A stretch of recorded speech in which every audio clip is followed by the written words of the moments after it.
Lee, but this is one Santa that's going out the front door.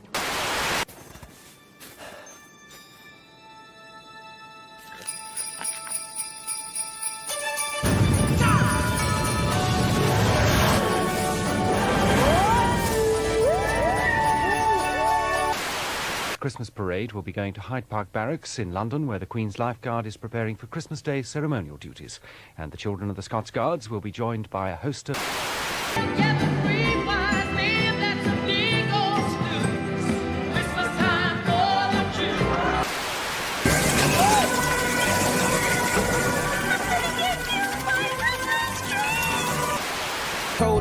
A man of miracles, I witness with my visuals. He's still in the business. Be careful who you listen to when they try to get at you, like if it's real. Like... A Merry Christmas to all of you at home.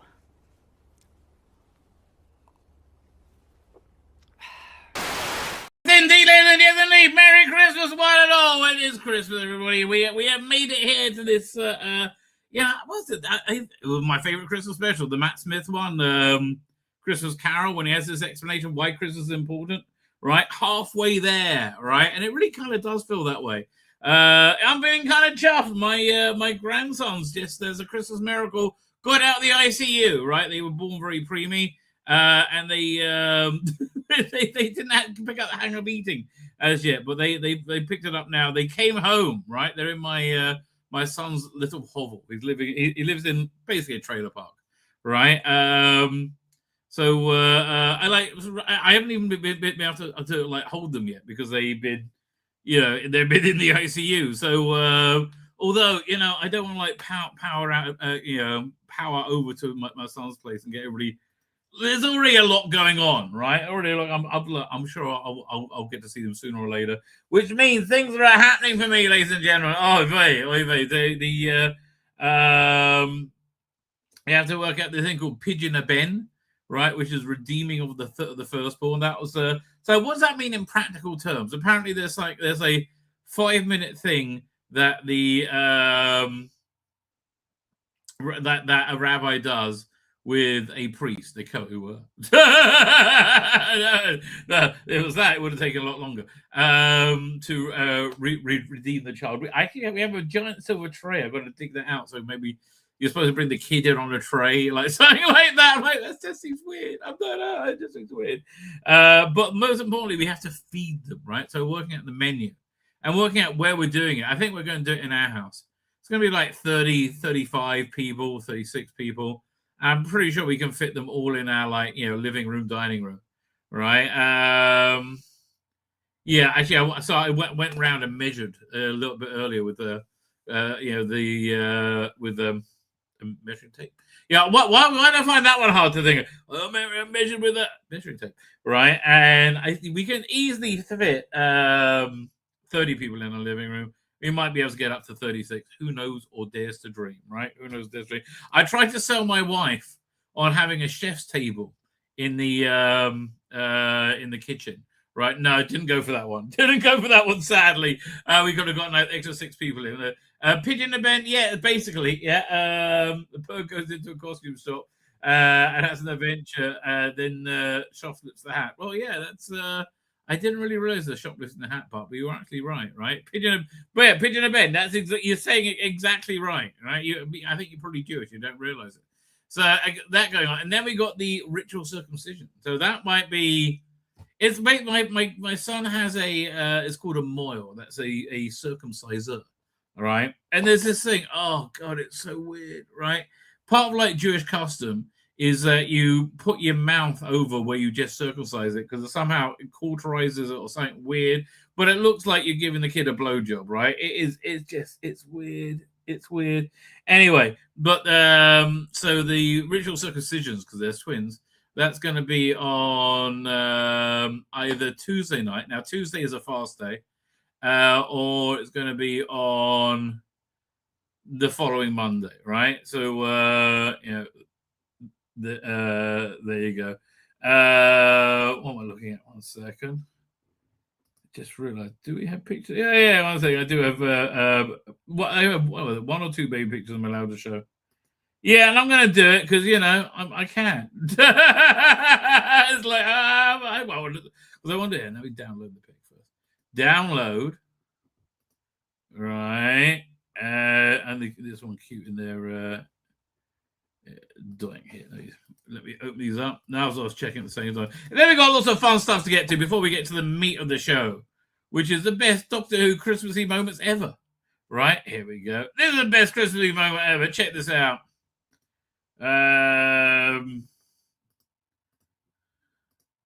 There you go. My progeny. Kit picking his nose. Good kid. Knows what they're doing already. Right? Got to teach them some fart gags. Right? So little. Oy vey. There's it. Is that supposed to turn around? Is that better or worse? I can't work it out. I don't know. There you go. Their little feet is in there. So that's very nice. That's very nice. But anyway, I am happy with my wife's going to go visit them. Anyway, it is Christmas, ladies and gentlemen. And what's Christmas all about? Well, a lot of stuff. So I've trawled the interwebs and found some nice stuff for us to look at. Right? It being, seasonal goodwill and all those things.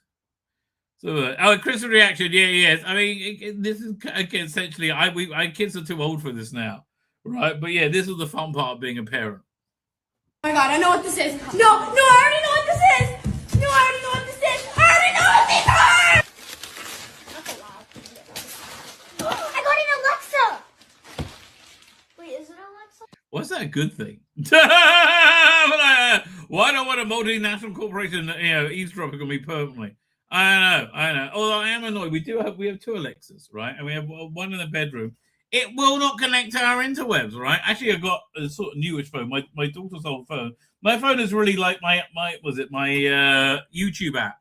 Couldn't update anymore because I was on an iPhone 8 and it was working fine, right? But now I've inherited an old iPhone 11, so I'm really kind of chuffed. I moved up in the world. Merry Christmas from Nonna and Marco. I gave him money ready for the strip club. Good for them. Opal,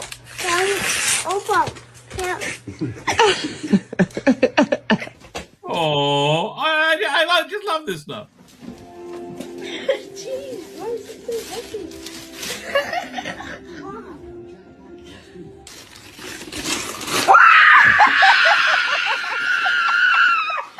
I don't know what it is, but she's happy about it.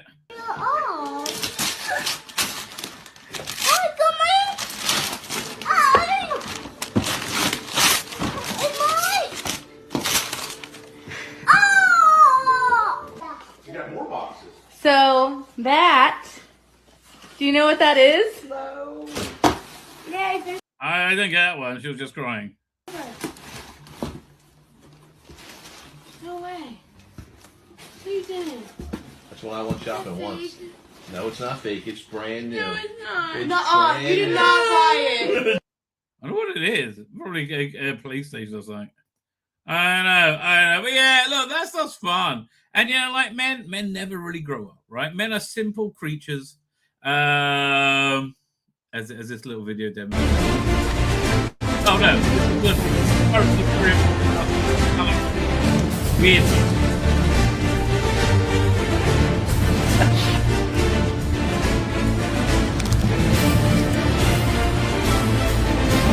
So this is all the Jewish holiday of Hanukkah, but we have lots of donuts.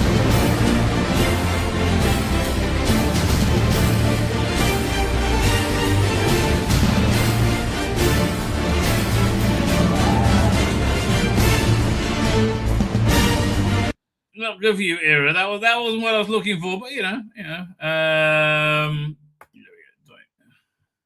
glad we bumped into it.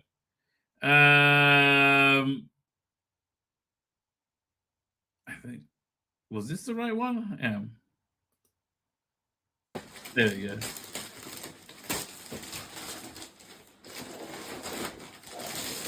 Oh, yes.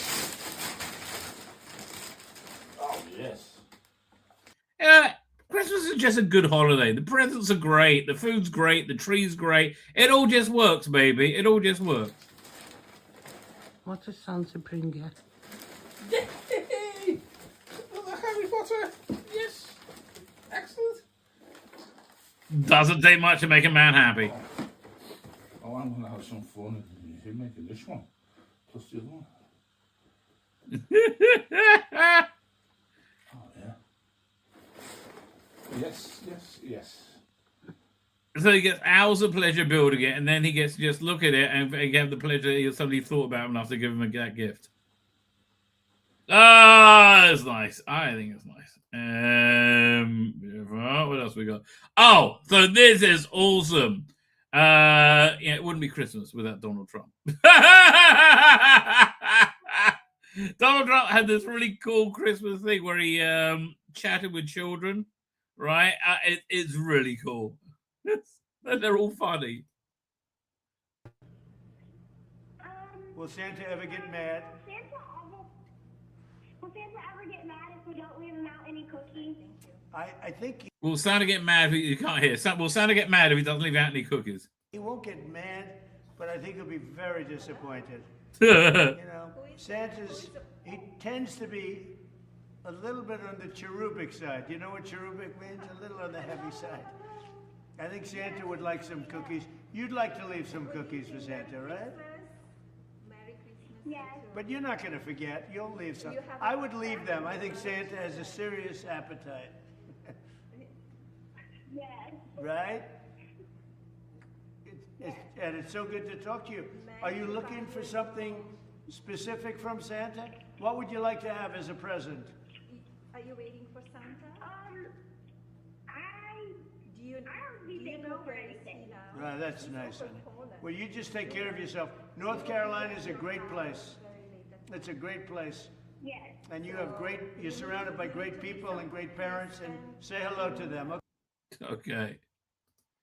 Doing. That one wasn't that fun. Okay, I think this one would be better. Jasper, who is 10 years old. They live in Sepulta, Oklahoma, and Santa is currently headed for Prague, Czech Republic. Oh, very good. That's very exciting. Good. Let me have them. Hello. Who's Milana talking to? Is she on the phone to her mum? What's going on with that? Hello. Hi. How are you? This is the president. Hello, you are... Oh my goodness, Jasper, Amy, hello, hold on one second. Hello, Fred. The president. How are you? Say hi, Tom. Hello, everybody. Hi. Merry Christmas. I love Oklahoma, by the way. Did you leave some? Thank you. Merry Christmas to you. Hi. Merry Christmas. Did they not know the school was coming in? Thank you very much, honey. Very much. Very happy Christmas and Happy New Year to you. I get the funny bits. Come on. Do you know where he's flying over? Do you have a question to ask? Do you have a He's question? over Germany right now. So What's your question? 2 hours and he will be at your house. They ain't got the time. Yes? What did you ask Santa to bring you? Go ahead, and you can take your time. Oh, wow. Go ahead. Santa has Snapple on him. Yeah. Santa has Snapple on him? Right? I hope he will. Yeah. Go He ahead. said, how come Santa has a tracker on him? Okay. Well, we track Santa all over the world. We want to make sure that Santa is being good. Santa's a very good person. We want to make sure that he's not infiltrated, that we're not infiltrating into our country a bad Santa. So we found out that Santa is good. Thank you. Bye. Santa loves you. Santa loves Oklahoma like I do. You know, Oklahoma was very good to me in the election. So I love Oklahoma. Don't ever leave Oklahoma, okay? Okay, I'll try. Good. That's good. And Andy, you got a question? go ahead, huh? You want when Santa? Hey, you want to ask when Santa's going to be here? Okay, ready? Yeah. Okay, when is Santa going to be here? Santa's gonna be here.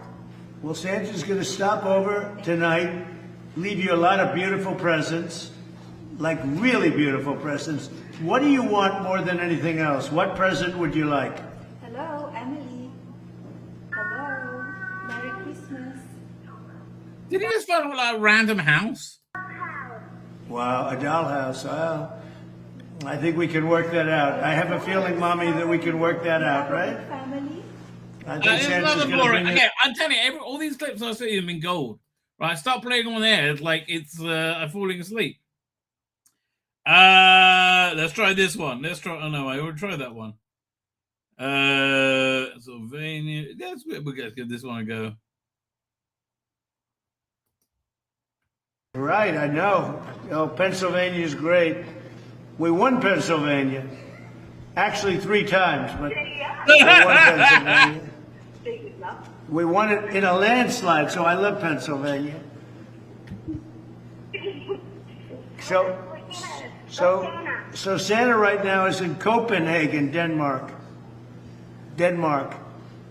and he's heading toward our country.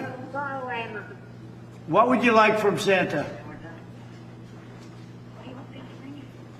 A 3D pen, and I want a grave digger, and I want science stuff, and a robot. Well, you'll get all of it. Mom, I think he's going to get all of it, don't you think, from Santa? Thank you. Merry Christmas, General. I think so. He was really good. Well, he sounds like he's good. Sounds like he's got a good mom, too, right? Yep. We love President Trump, right? Ah, that's so nice. Yeah. I voted. Oh, wow. I'll bet your mom voted properly.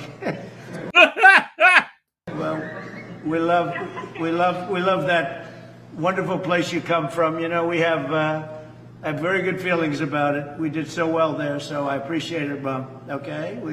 Pennsylvania's a great place. Really great place. So I want to thank you and good luck. And I hope you get everything you want, but I think Santa will come through. He's heading here from Denmark, and he should be here in about 5 hours, but you'll be sleeping. Anything else happening? Yeah, Okay. I'm excited. You're excited? Well, I'm excited too, because the country's doing well. And Mom, thank you very much, okay? Thank you, Mom.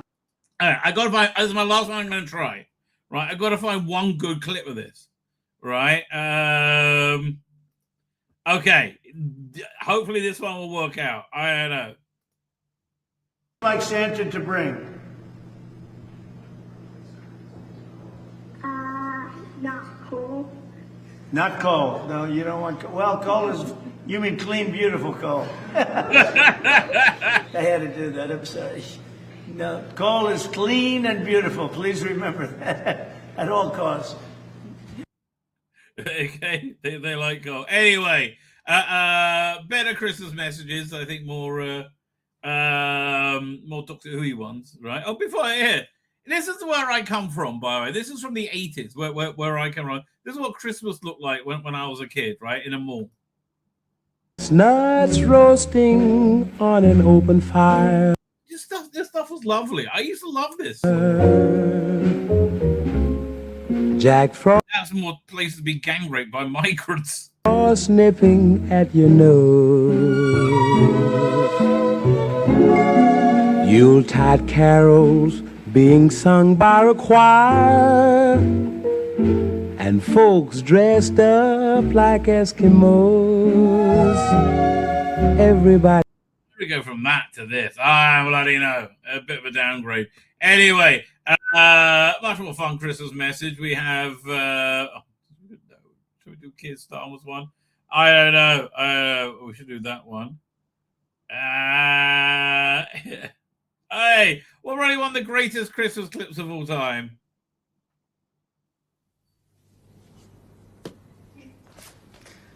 Drink, Kenan?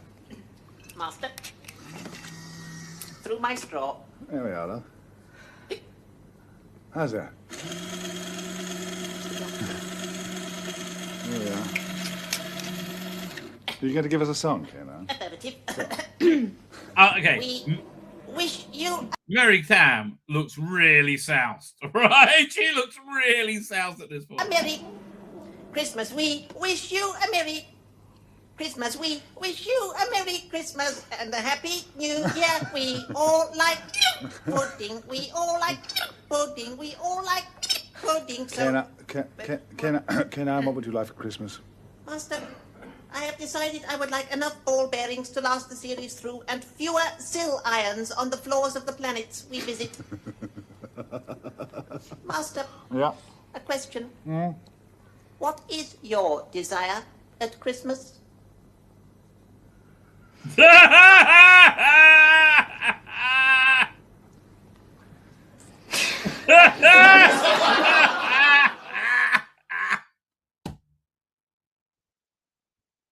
I mean, it's worth doing a street just for that. I mean, let's see his face again. We'll go to that bit. Pudding. Master, I have decided I would like enough ball bearings to last the series through and fewer sill irons on the floors of the planets we visit.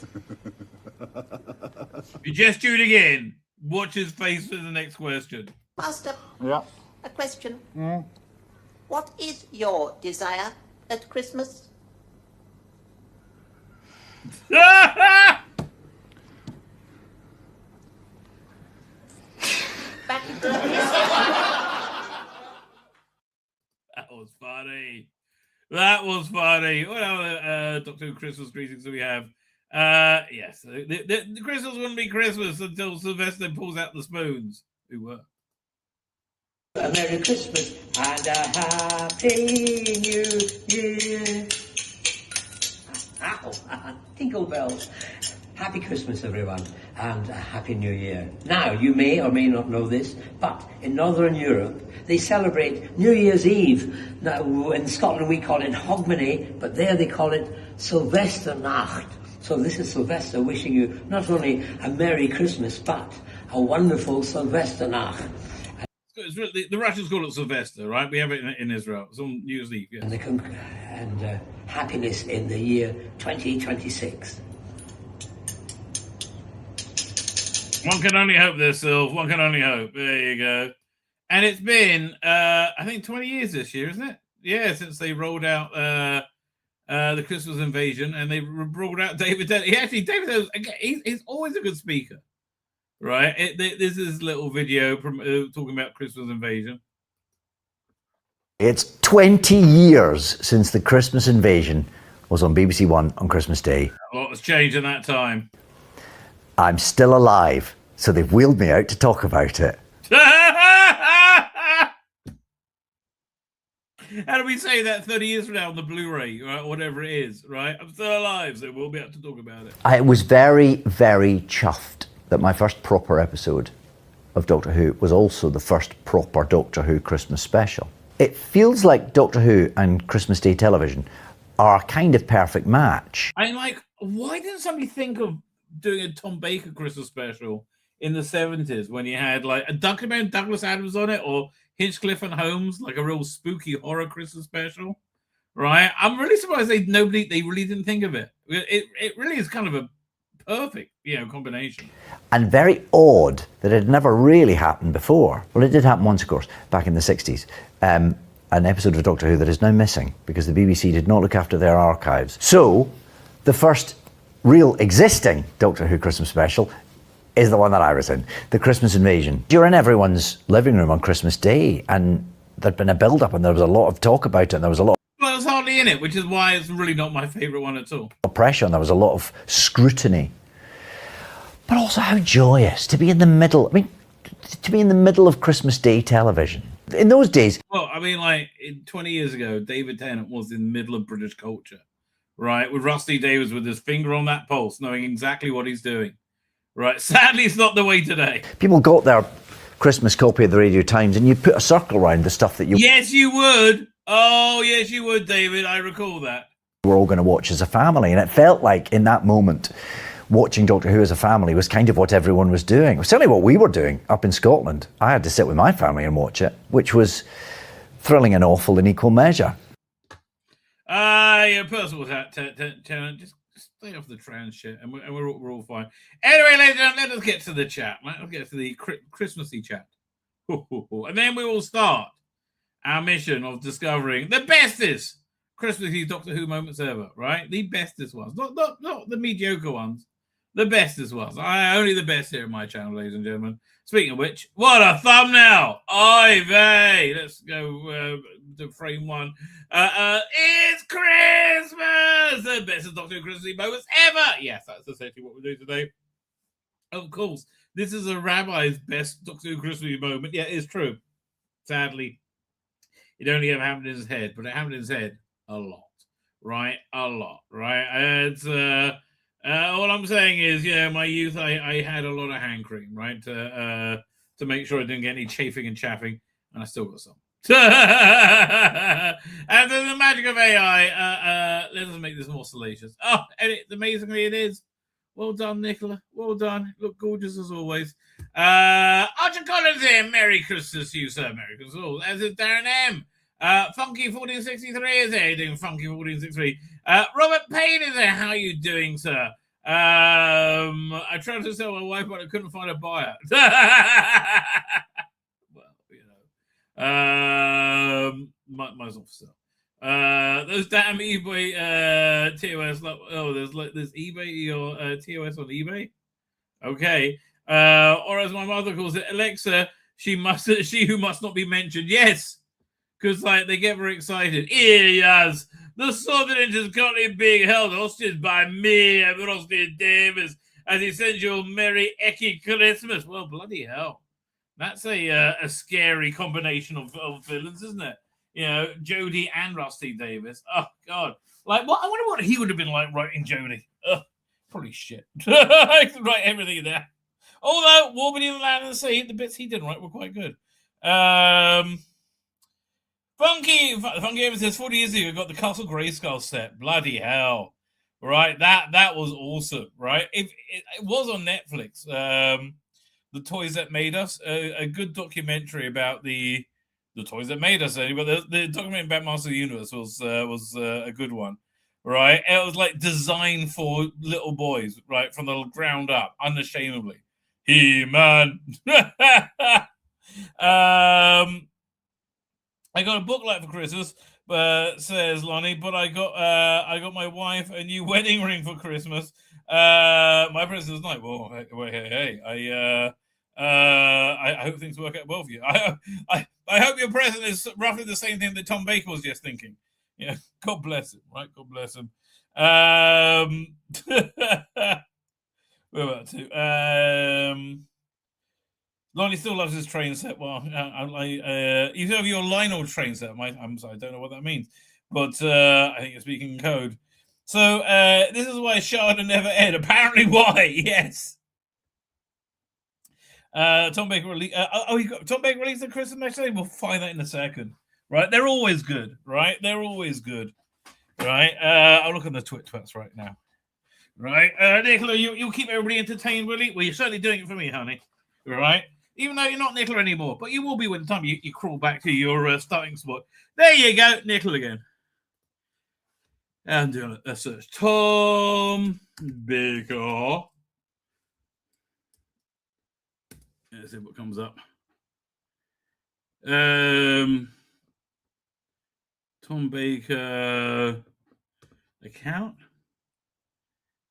There's an OnlyFans Tom Baker account. I don't think that's him. No, and Tom Baker BDSM. Really? Tom Baker Christmas message. Let's see what that comes up with. It's normally on Twitter, right? You normally find them on Twitter. Not a Dickie, but wait. Is it this one? I got the one from last year, 2024.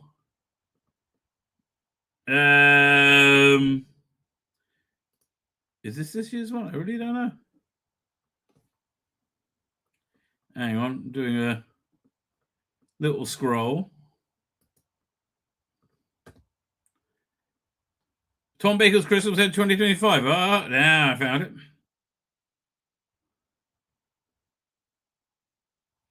Tom Baker, yeah.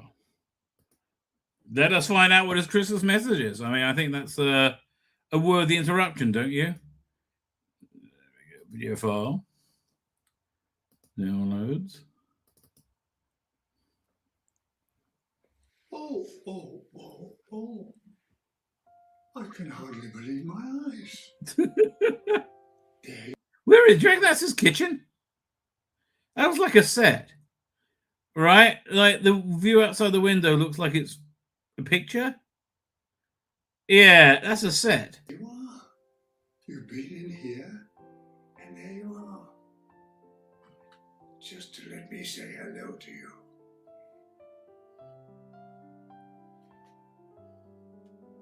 Adored. Yeah, that's my new ambition. Would you like to know a Christmas present? It's a scarf. Just what I needed. A scarf. What if he's got a bunch of them? With no end to it. Oh, it's good like Doctor Who, really. I'm a bit thrown off by this being a set, right? It is weird. I mean, you can see the shadow in the window, right? It means it's a backdrop.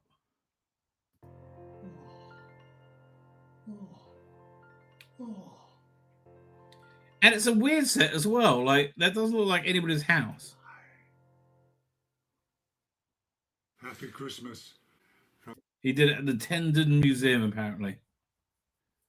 With Sue Baker, Joe Barney, Kubiak, and Ian Kubiak. Oh, Doctor Who, Tom Baker. Okay, very good. Bit of a weird one, that one. Bit of a weird one. What can I tell you? Rare Tom Baker. Here, I mean, I got to get Lonnie's weird Tom Baker on YouTube. I got to find that.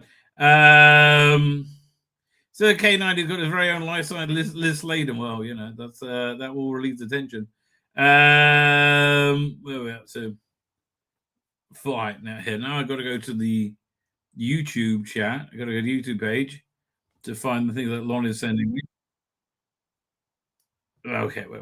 So, scrolling up. So Grey Scarf, I read that. Blah blah blah. Now I can't find the links. I just saw you posted links.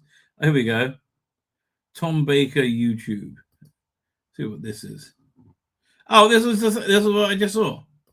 Oh well. Is there another thing? It's on his YouTube channel. There you go. It's window pop. Is there anything else? No. Yeah, now happening there. Fine. Merry Christmas, says Darren M. Oh, Merry Christmas to you too, sir.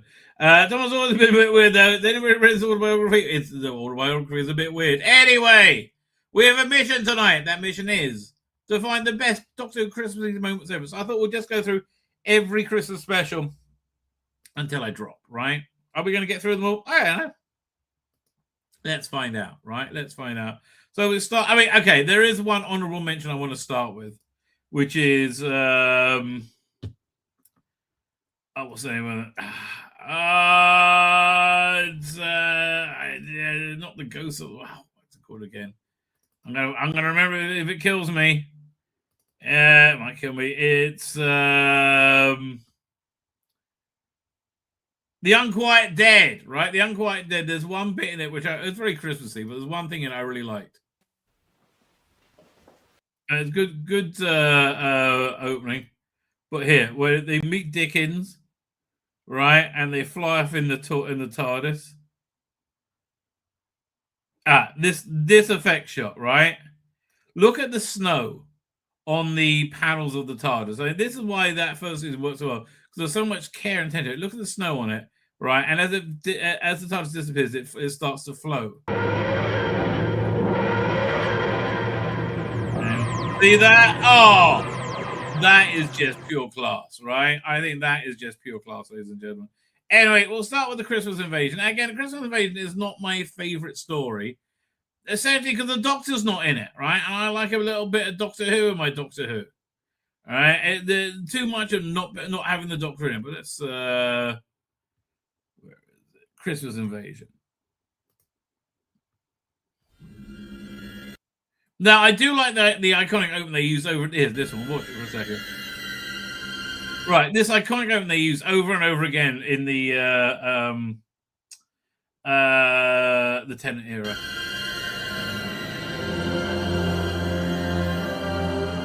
I mean, it's a good way of also, reusing the effect.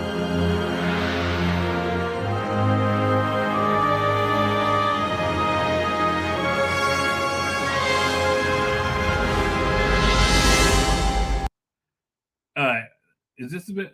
I thought the best bit's at the beginning. Yeah, it's what's the name? Getting married to Rose. Merry Christmas, beloved mum. Oh yeah, this is actually I think one of my favorite bits of this. Right, when you saw something new that you haven't seen before. Right, and they hear the TARDIS, they go running to it.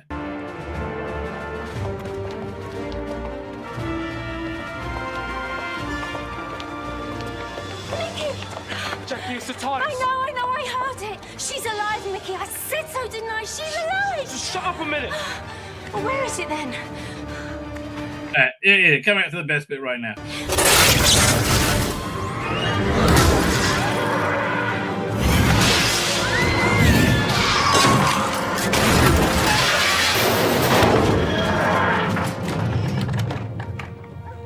Here we are then. London, Earth, the solar system, isn't it? Jackie, Mickey, blimey. No. Hold on. We're there. What was I going to say? There was something I had to tell you. Something important. What was it? He didn't really, appeal to me at first. I'd say it took most of the seasons for me to get used to him. No, hold on. Oh, I know. Merry Christmas. There you go. So that the only practical bit that TARDIS that was banging around was the bottom bit, which they had on a crane. Like everything was CGI. And honestly, I think the effects here were fine. So anyway, the new Doctor shows up with Rose, and she's completely, and here's my problem. He's asleep through all of it, right? I like hang out with Rose and Mickey and the robot Santas who are some kind of mercenary force. This is probably the best bit in it. You're kidding me.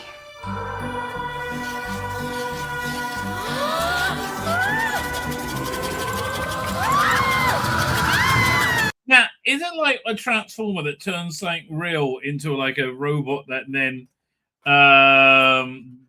becomes like a transformer? Or was this always a killer robot Christmas tree they smuggled in there? I don't know. Archie Connor makes a good point. It's not supposed to travel the time void. How does it keep crashing? Because it looks cool, right? And the next year's special, they really took that into overdrive, which with a part that I thought was great, and a lot of people don't like. I like it a lot. This is pure normie fodder.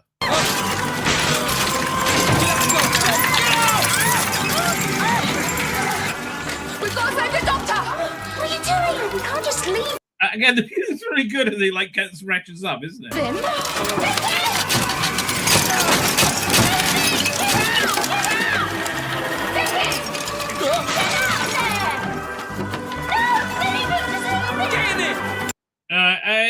Yeah, I do like this bit, but again, I want the Doctor in my Doctor Who.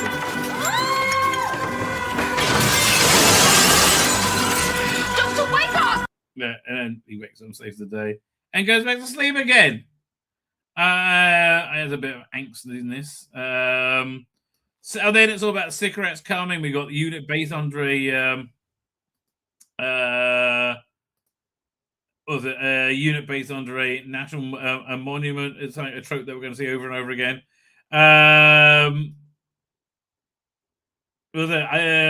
Archie says you do like the bit where they realise the TARDIS translation matrix is working wrong. When was that?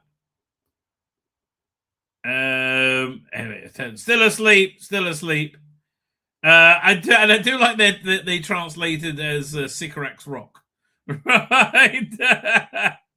This was quite a good, effective little threat, wasn't it? How they really went onto the top of the buildings. Rusty Davis is good at coming up with good threats. Oh, she was Prime Minister by then?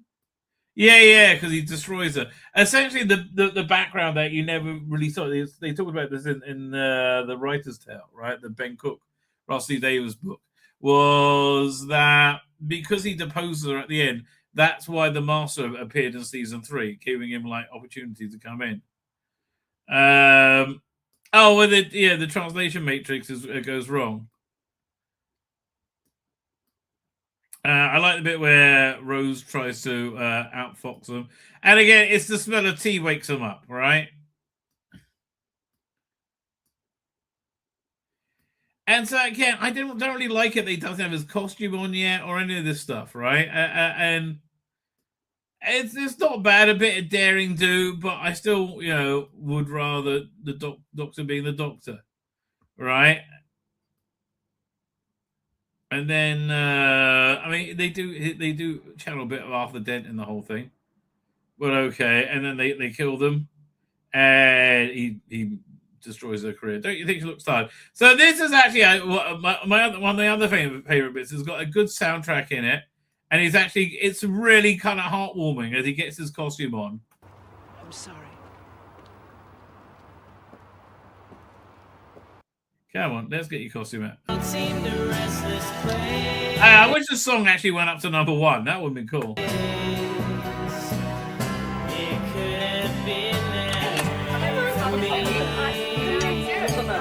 Yeah, this is a really well constructed and directed scene.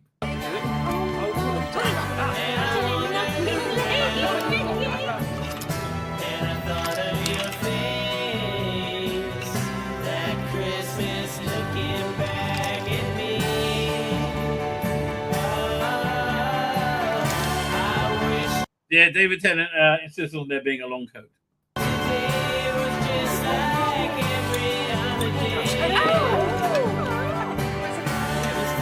Funky says, you really think Jackie would have learned about glass tables after that Chris broke one in the first episode? Well, Rusty ever likes people go through glass tables. That actually happens a lot in his stuff.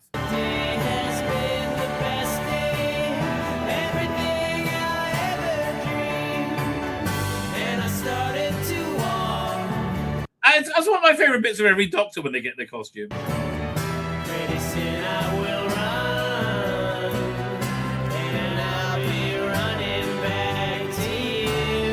right, but I like the bit where he actually ends up having Christmas dinner with them.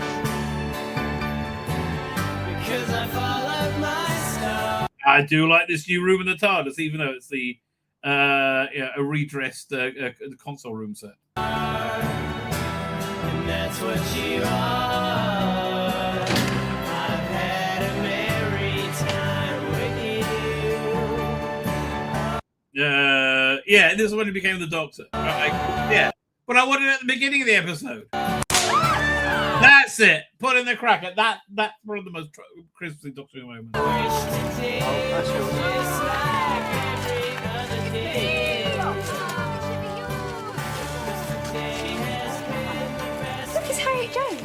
Yeah. So there you go. Christmas Day, not my favorite, but nice and Christmassy, right? Nice and Christmassy. I think they did a lot better than next year, right? With Runaway Bride. Runaway Bride. When Catherine Tate bounds into the TARDIS, and nothing is the same ever again. Again, nobody expected her to stay. And again, the painted opening into her wedding.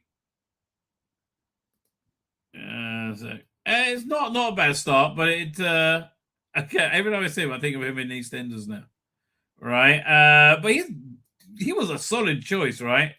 And she gets zapped into the TARDIS, and yeah, look, the initial reaction was great.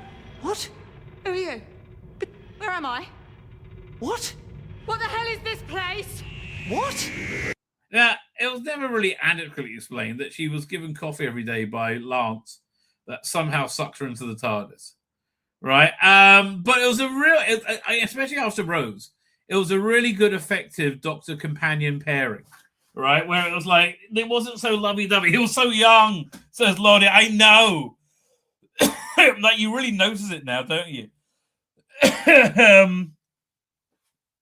Right, I mean, you really do. You really do notice it. The bit with the TARDIS Matrix. That's from Christmas Invasion when he starts to be able to understand it. Then, yes, that was a good bit. I agree with you. But yeah, like the general, they're exasperated with each other. And it's got a nice, like, you know, what's the word? Tap dancing tone, right? As it, they have the first half is a nice little rattling adventure to get to the church on time, which they failed. I mean, like, he could have just landed a little bit earlier, honestly. I mean, that really would have done the trick. Part of the thing about the Doctor's first episode is seeing how the incarnate becomes the Doctor. For example, Matt Smith. Yes. Oh, that's the best, absolutely the best first episode. Right. I like them trying to get a taxi together. Him getting cash. The cash was all fake.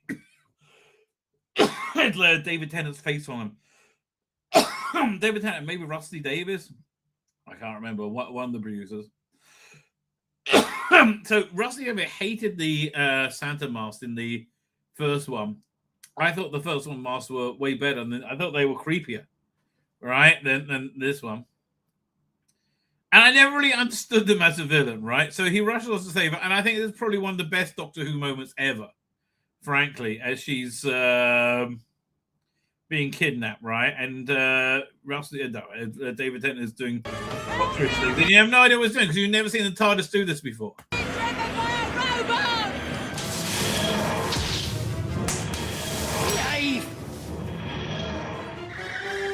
Again, this is before they had drones, I think, isn't it? Yeah, we'd never seen this before. It was awesome. I'm sorry.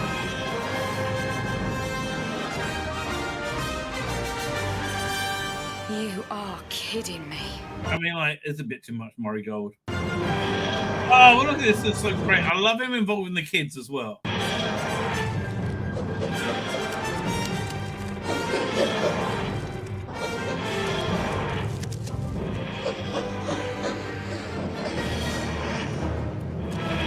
It's funny to think that this was as impressive at the time as watching Time in the Rani, the CGI effect of the TARDIS being shot out the sky and the new CGI titles.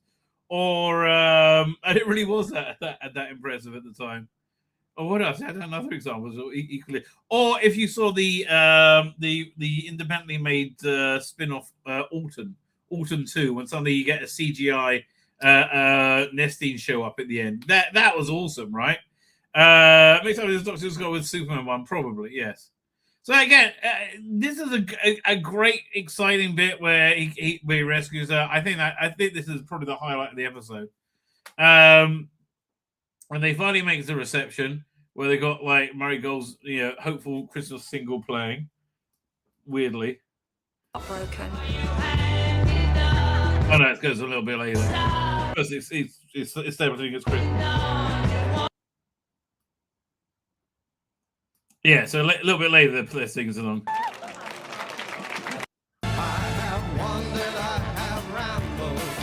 And I kind of like this about the 10th Doctor, how he's always like, observing human life and not wanting to get involved. Right? And then the adventure starts back up again as they try and kidnap Donna again. And it basically unfolds that, Lance is the bad guy and there's a giant bad, big bad, the Empress Arachnos. I think it would play pretty darn well by somebody famous. Look at me, lady, I'm talking. Where do I think? Yeah, the Lance reveal was good, right? Where he goes to like hatchet her and then says, "Nah, we're all friends," right? And it turns out that him giving her coffee all the time was to radiate her with these particles, which somehow makes the TARDIS be dragged to her. And they go back. Oh, yeah, this was kind of nice as well. How they found the Earth was formed around the Arachnos star thing, and so big budget, ending. It's all a bit of nonsense that doesn't really make any sense. First mention of Mr. Saxon, actually, over here. Oh, somewhere around here. Harold Saxon gets mentioned over here.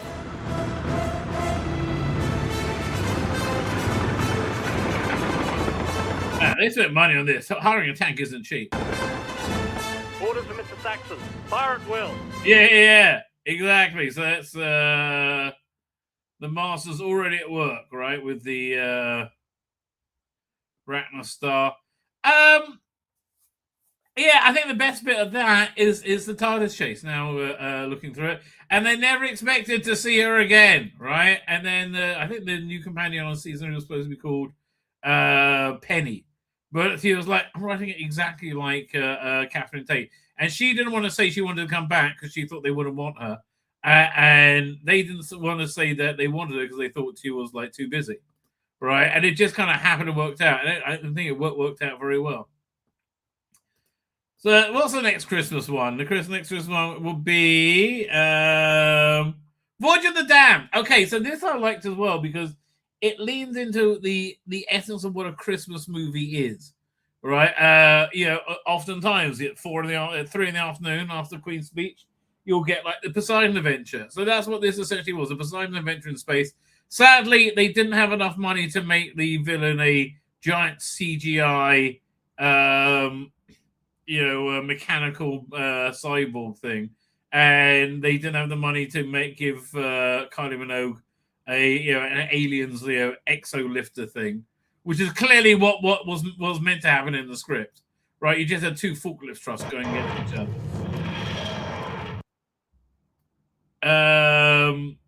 So I like the bits where he just steps out, right, and he's trying to work out where he is. Bit of Banner Cafalata.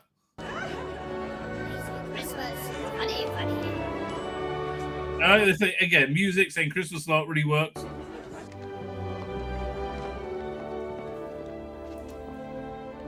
Right.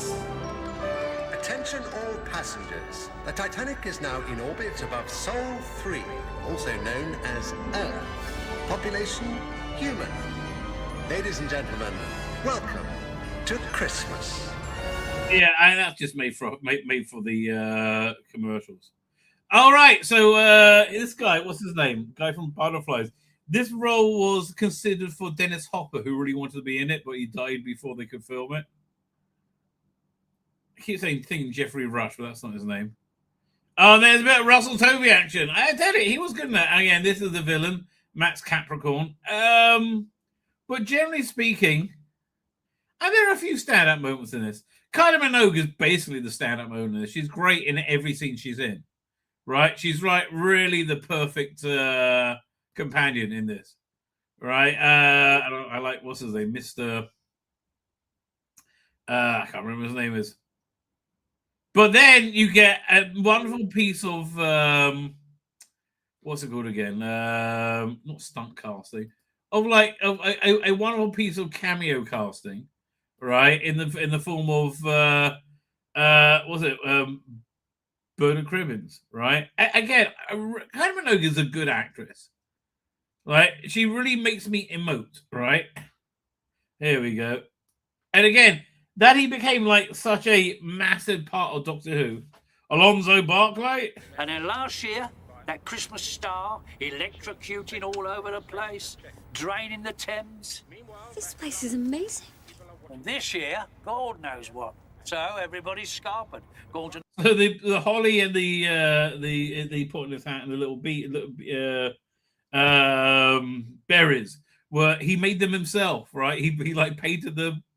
But yeah, again, I do like this first 15 minutes setup before you get into the disaster movie part. Right, and then, but the disaster movies are also pretty good, right? It does definitely feel a lot like the Poseidon Adventure as a plucky band that struggle to get out together. The Christmas Angels are pretty good as a villain, and you kind of do care about everybody, right? Apart from the bad guy. Like, are these the first people to go? I can't remember the ones with the buffalo wings. But the fight with the Angels is again, I think probably one of the standout moments of this episode. Is this where the Angels turn up? It's just keep going. Like, I don't say like why do effects need to be better than this? This seems fine to me. Kill. Arm yourself! All of you!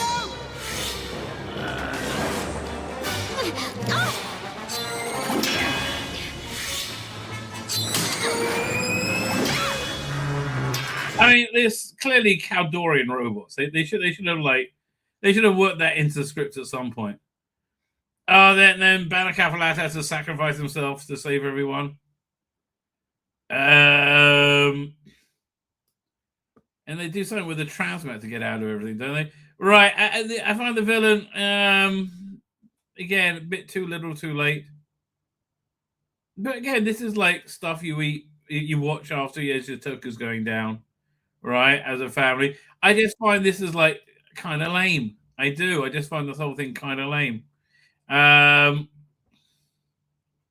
Where it's a forklift truck versus a box on wheels.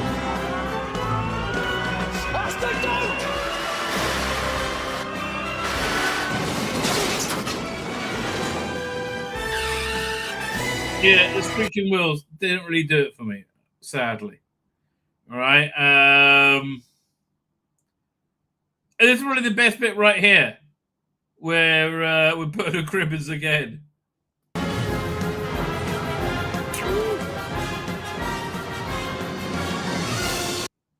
Was it just before this? Oh yeah, it was just there. Oh, getting the Queen to safety again. This was back when people weren't ashamed to be white and English. Don't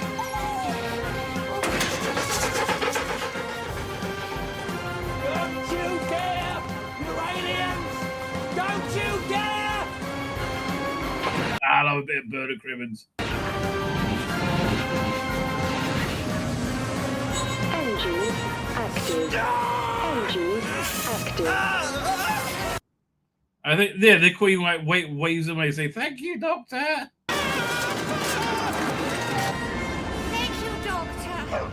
Right. Again, these are fun touches. But like, I don't know. So far, my favorite one remains Runaway Bride, right? What's the name from Keeping Appearances? Gets a happy ending. Ooh. So what's the next one? Oh, I'm on the wrong thing. Hang on. Oh, I'm now press the wrong thing again.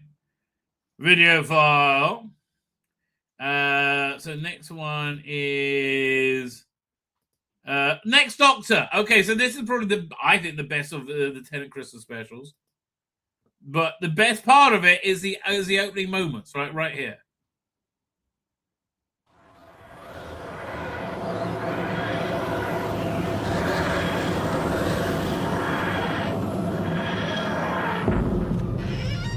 I love this bit where he gets out, he wanders around in rapture and joy, seeing how nice it is.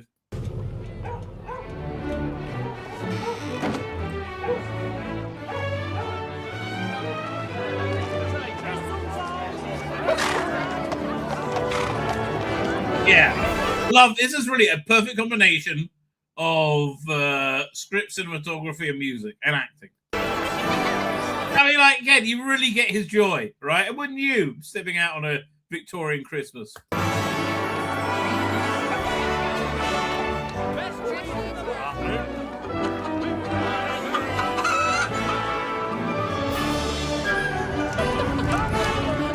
Barry Gold when he wasn't intrusive and actually helpful. Come on.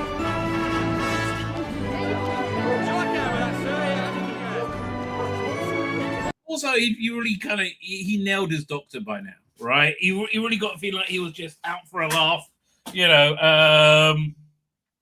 having fun, right? Well,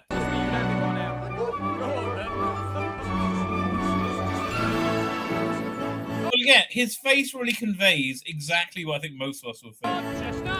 Chestnuts!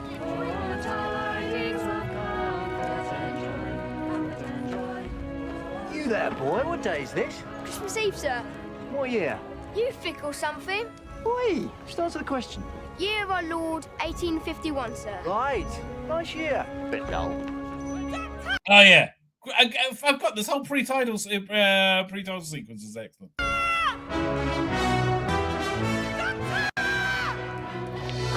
Who, me? Oh, okay. This is, okay, you're getting my live reaction, right? But by far, so far the best of the specials. Like it's just the best of the specials because they've kind of learnt what they're doing with it, right? Very diverse Christmas. Well, it is the BBC. What can you do? You know, they're big into that sort of thing. Don't worry. Stand back. What have we got here then? Ooh. Okay, I've got it. And whatever's behind that door, I think you should get out of here. Oh, no, I'm standing right here. Come on. Don't be stupid. Who are you? I'm the doctor. Doctor who? Just the doctor. Well, there can't be two of you. Where the hell have you been? Don't worry. Stand back. What have we got here then? Oh, hold on. Who are you? I'm the doctor. Simply the doctor. The one, the only, and the best. Rosita. I mean, like, he really does nail it, doesn't he? Give me the sonic screwdriver. What? Now, quickly, get back to the TARDIS. What? If you could stand back, sir, this is a job for a Time Lord. Job for a what, Lord? Oh, that's new. I like the Cyber Shade as well. Okay, this is working for me. I watched it the other day, actually. This is firing on all cylinders. Yeah, this opening sequence where they get dragged along is great, right? And when they get saved and they just like laugh with each other, it's all really good, right? It's all really good. And then, you know, David Morrissey doesn't know who he is. By about 10 minutes in, he's clearly not the Doctor. Cybermen are a fantastic villain, used very well. And again, another fantastic scene, right? I do like the investigation trying to work out who he is. The info stamps. All right. Yeah, it's all good. It's all good, baby. But here, this scene over here with Miss Hardigan. Under his glorious body. So let's wait till Simon show up. Here they come. Again, Cybermen coming out of the mist and the snow in a Victorian Christmas. It's very Christmassy. I don't know why, but it really is.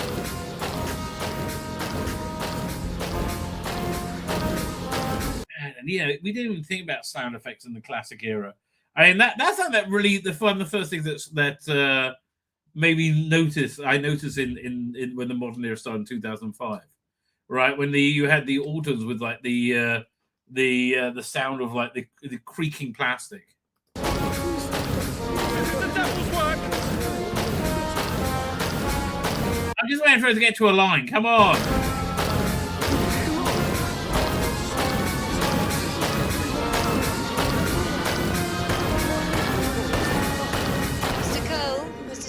Mr. Fetch, Mr. Milligan. Stay where you are, you're needed. The rest of you are disposable. Sorry. What manner of men are they? Yeah, this is a line. Cybermen. Yeah, Cyber Shades. Okay, yeah. This is definitely demonstrably the best one. Then you have the whole. I think he goes finds the TARDIS is a giant balloon. And there's like large, and he finally works out that he tells them who he is. He's Jackson Lake, right? Oh, this is great when the info stamp shows you the classic Doctors. I think this is the first time we saw them, isn't it? Was a book about one particular man. The Cybermen's database. Started from the Daleks inside the Void, I'd say. But it's everything you could want to know about the Doctor. Yeah, did you love all that? I mean, again, that stuff's just great. It is just great. Oh yeah, I didn't expect Next Doctor to be my favorite Christmas special. This year, but it really notably is. So then you get the whole like workhouse thing with the Cybermen, which also I think works very well, and the plot with the Cyber King. I like her becoming like cybertized.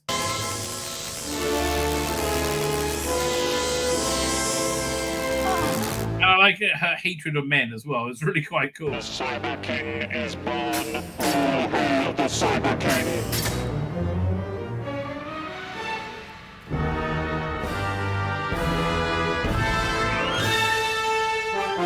Those contexts are uncomfortable. Okay, so then they're basically like treading water, rescuing people, and until the Cyber King rises. And I think the Cyber King is actually kind of fun. Right? I think it works pretty well. And the Doctor fighting the Cyber King in a giant balloon. Yeah, that just... It feels like one of the Marvel comic strips from Doctor Who magazine. It's the TARDIS. She's flying.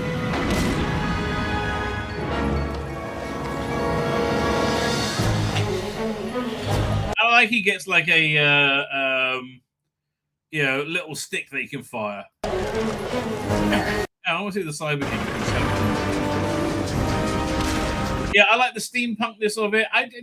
Yes, I find it Christmassy fun. PD Richards there, Dim PD. Thank you for joining us.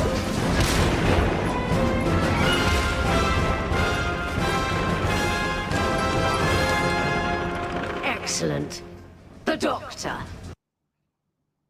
Yeah, okay, best villains as well. And then they saves the day. They invite him for Christmas dinner, but I think he doesn't come, does he? I can't remember. Oh, be my guest.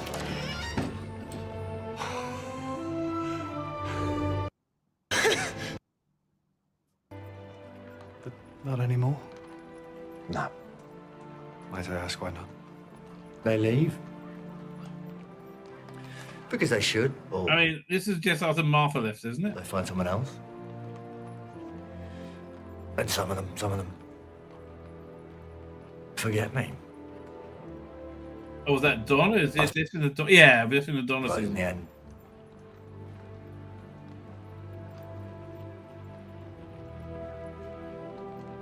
they break my heart. Yeah, well, if they invite him to dinner as he comes. It's no longer a request, it's a demand. In memory of those we've lost.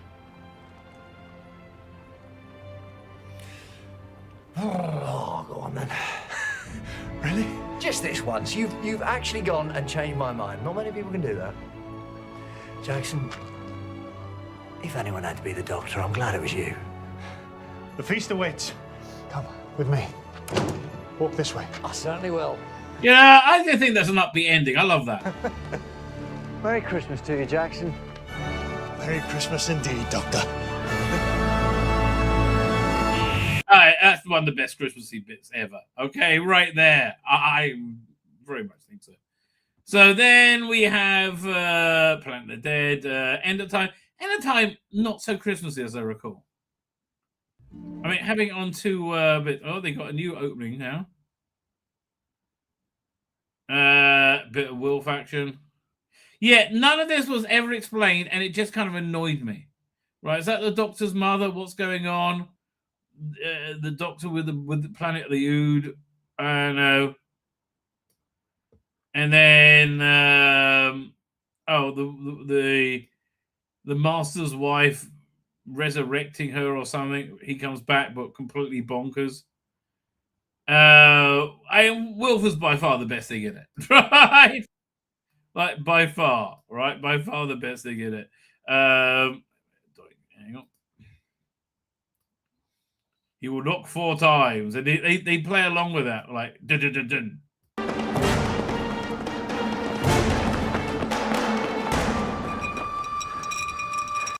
So you're thinking all the way through that he's going to kill the Doctor. It's going to make him regenerate. Here we go. That's the knocking 4 times.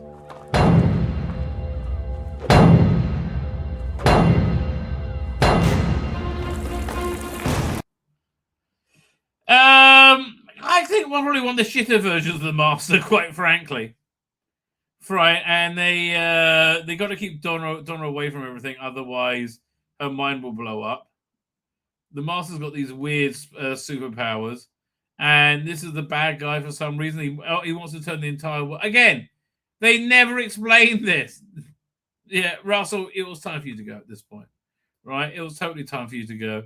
I kind of like the green aliens in disguise, the Phonofitches or whatever they're called. Maybe we can use him too. Harold Saxon, or whatever he is, might be exactly what we need. I don't know. People went from being human to Doctor Who quite a lot then. And basically it's all just a lengthy setup to the Master Race line. How the Master turns every human into the Master, apart from Donna. Right?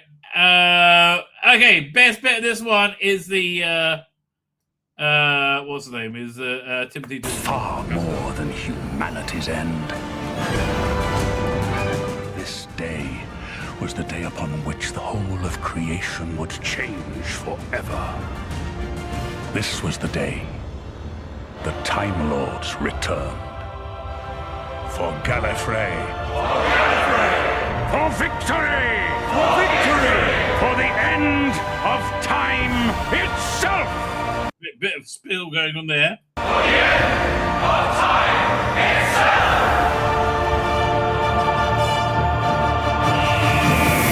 Yeah. Okay. Next Doctor, by far the best. And then, you know, you got the End of Time Part 2, New Year's special. First time there was New Year's special. And basically nothing really matters until he regenerates, right? You get a nice bit in the Fondo Fitch's ship for a little bit. Oh, he's already regenerating now, right? Let's see him knock 4 times. This is just a wonderful little scene, isn't it?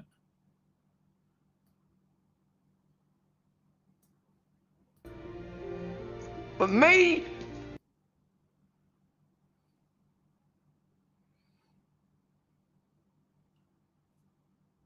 This is a longer speech than I thought.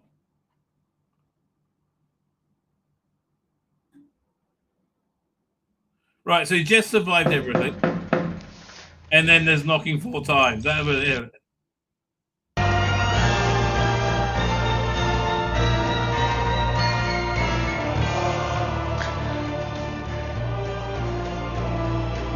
I mean, this is when the Doctor only first having superpowers, right? So then just cried when he left. A lot of people did.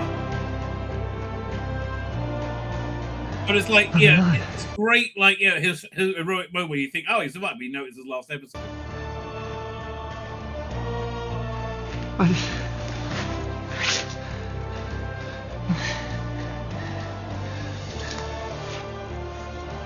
And because you're so caught up with the drama with it, right? You don't, even though you know he's leaving, it's his last episode. He's got 10 minutes to go, right? It still works, right? It's still because you're very much sucked into drama. I'm still alive.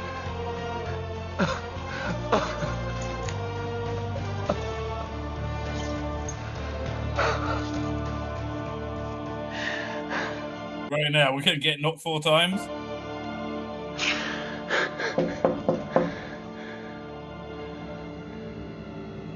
Oh, Murray Gold doing good work with the music as well.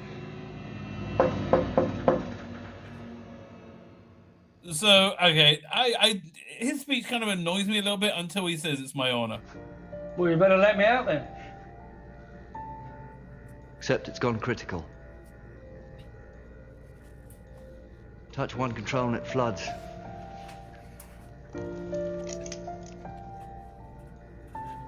Even this would set it off. I'm sorry. But just leave me. I love it that he just can't do it as well, right? He could, but he just can't do it. Okay, right then, I will. Because you had to go in there, didn't you? You had to go and get stuck, oh yes. Because that's who you are, Wilfred. You were always this. Waiting for me all this time. Oh, really, just leave me. I'm an old man, Doctor. I've had my time. Well, exactly. Look at you. Not remotely important. He rails a little bit. Hey, Lived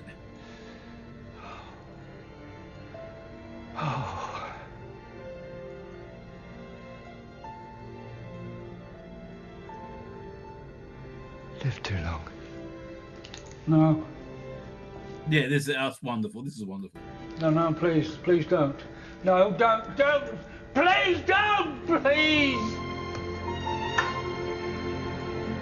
Wilfred, it's my honor. Better be quick. 3, 2, 1. Yeah, then it gets super self-indulgent for a long time, right? I love every moment you see Wolford is great. Again, and seeing Rose and Jackie at the very end. It's your fault. No, it's not. It's Jimbo. He said he was going to give us a lift, and then he said his axle broke. I can't help it. Get rid of him, Mum. He's useless. Listen to you, with a mechanic. Be fair, though. In my time of life, I'm not going to do much better. Don't be like that. Never know, there could be someone out there. All right, Camille, I'll be telling you, darling, you could do better. Maybe. One day. Happy New Year! Happy New Year! I'm so sad she's going to have to be in the Christmas special. Like, I mean, she really was fantastic in this role. I just thought it kind of besmirches it somewhat. Don't stay out all night. Try and stop me. Couldn't the radiation leak through the gaps in the glass, or no, it's special space glass?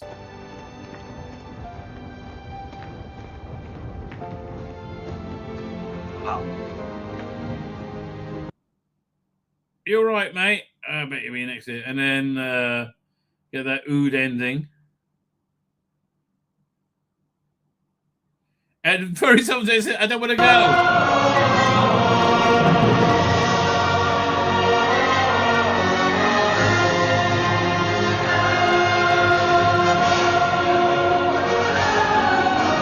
And again, this is really why Doctor Who is so great, because it was kind of getting tired, right? The Rusty Davies, it was kind of getting tired at this point. It really needed a reboot. I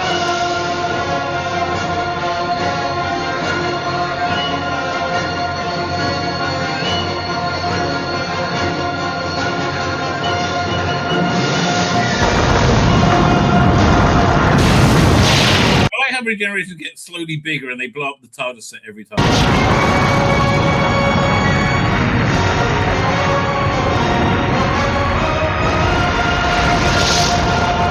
We're never using this set again.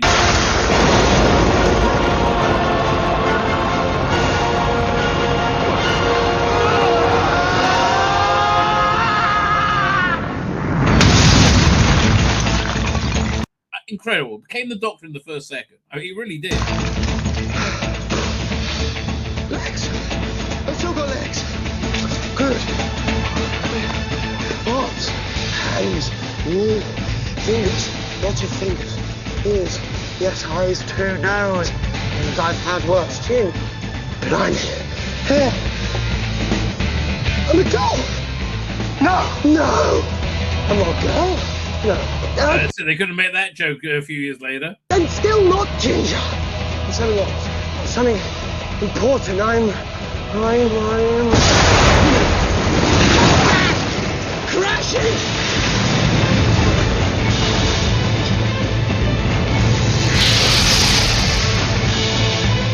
I can tell you, I think the Woman Who Filled the World was actually, the Capaldi one, where she falls out the TARDIS, was a better cliffhanger, but this is a damn good cliffhanger.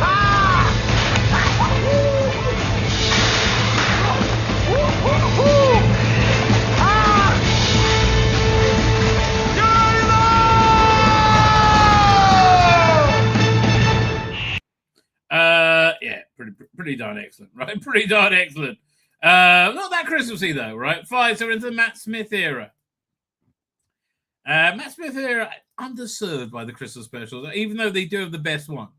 The best one is A Christmas Carol, which is just pure class from start to finish. Yeah, firstly, that they're actually able to do a Starship Bridge convincingly. This is the first time ever, right? And then Amy and Rory in there in some kind of sex game. Yeah, this is all dripping Christmassy. It really feels great. I think the music's really good as well. Dark. Right, so it's got this steampunky sci-fi Victorian feel. And I do like how evil he is, right? Michael Gambon is a great villain for this. As is, again, the Doctor showing up. It's pure trailer fodder.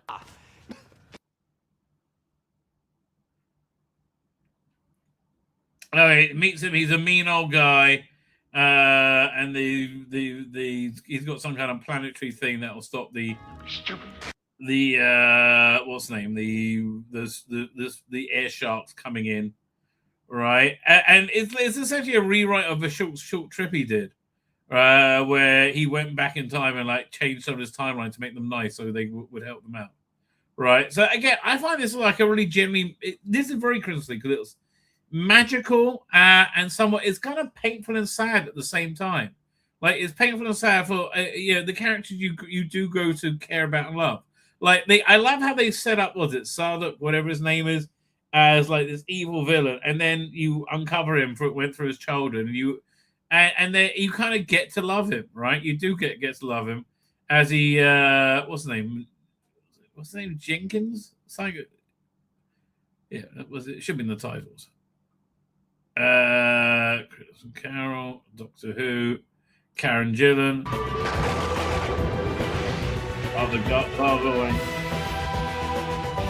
No, they don't. Maybe she's the first. I can't remember. Anyway, so I do like this, like kind of delightful time they have, for Christmassy. Doesn't get much more Christmassy than this. I mean, again, this is pure Christmassy fodder. Except at Christmas.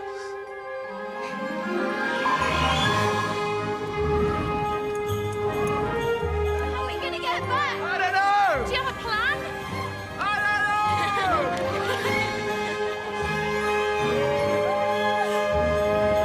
So I find it genuinely joyous, right? It really is. But it's so sad because she's going to die at the end, and he's going to die, right? So it's that like painful loss, right? That's something there in Christmas. Again, I just watched Last Saint of Christmas today, right? And I was in floods of tears, right? Because it really is about loss and change and growth and becoming better, right? These are all things that I really appeal to me, right? And they're journeys through time and space are all fun, right? And they still haven't got to make him nice yet, but I think he cracks pretty soon, right? All right, with the power of whatever her name is. Yeah, this song is also lovely.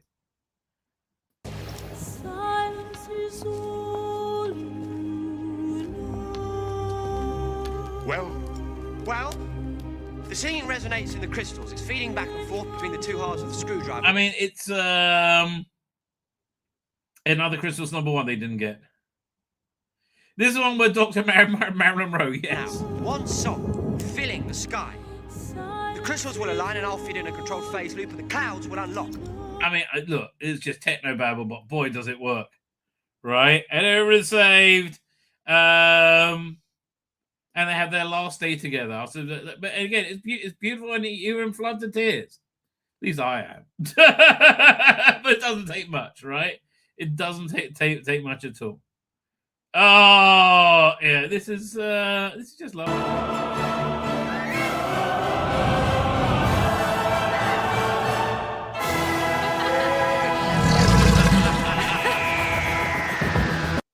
Oh, Michael Gamm, Catherine Jenkins. There you go. She was really excellent in this. Oops, sorry, wrong one. So after this it goes kind of downhill for a little bit, as I recall. Series 5 is probably one of the best of all time, right? Dr. Winter and Wardrobe, yeah, a bit saccharine. Sadly. Where do we open up?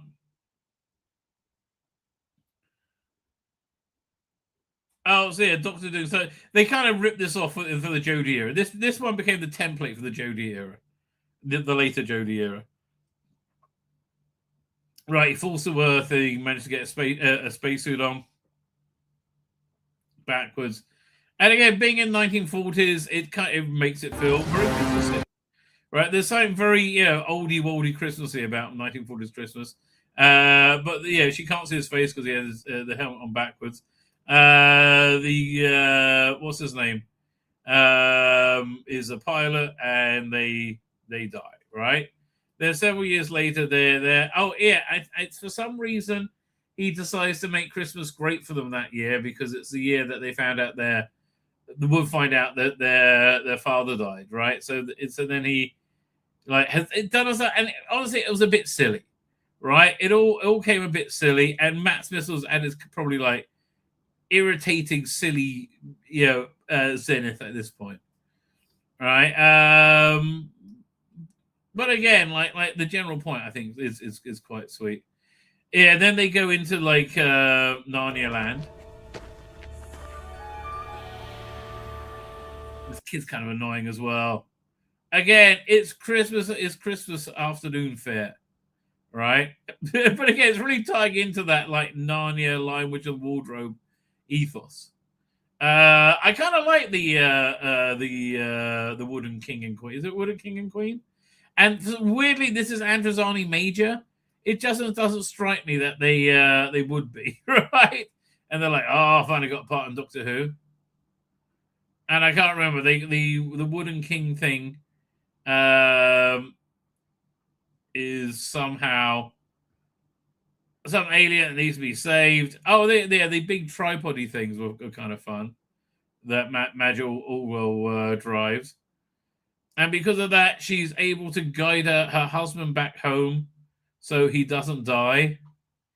Again, it's all kind of bollocks, really. I hate to say, but it is very nice feel-goody bollocks, right? But they went from probably one of the best to the worst Christmas special. Oh, this was lovely. Okay, this is one of the great Christmassy moments. Carol singers, I have a war pistol. You don't want to be all wet on a night like this.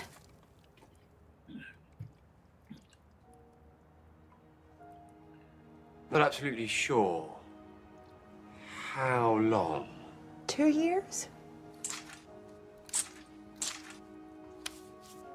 Okay. Fair point. Yeah, she looks so young there. Oh, God, and gorgeous. Oh, you're not dead. And a happy new year. River told us. Well, of course she did. She's a good girl.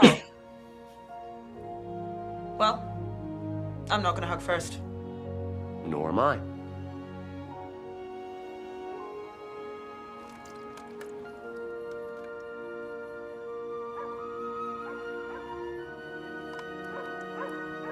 Oh, man, their timing's perfect in this.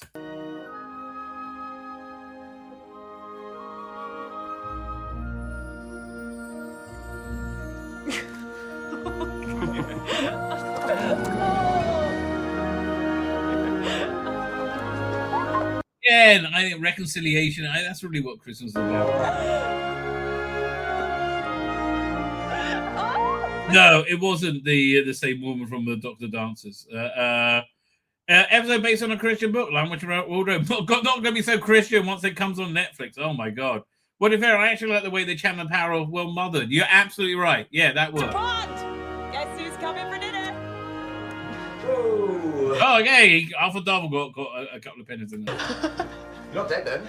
We've done that. Oh, okay. We're about to have Christmas dinner. Joining us? If it's no trouble. There's a place set for you. But you didn't know I was coming. Why would you set me a place? Oh, because we always do. It's Christmas, you moron. Come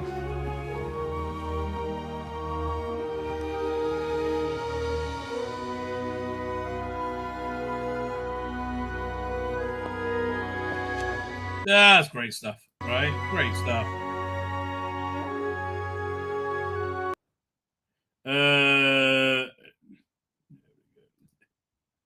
Fine.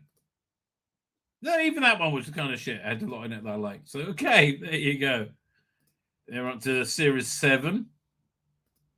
Series 7, where it was Time of the Doctor. Okay, so Time of the Doctor suffers from it coming right after the Day of the Doctor, which is kid awesome. Now, a lot of people don't like this one. I really do like this one. I like this one a lot.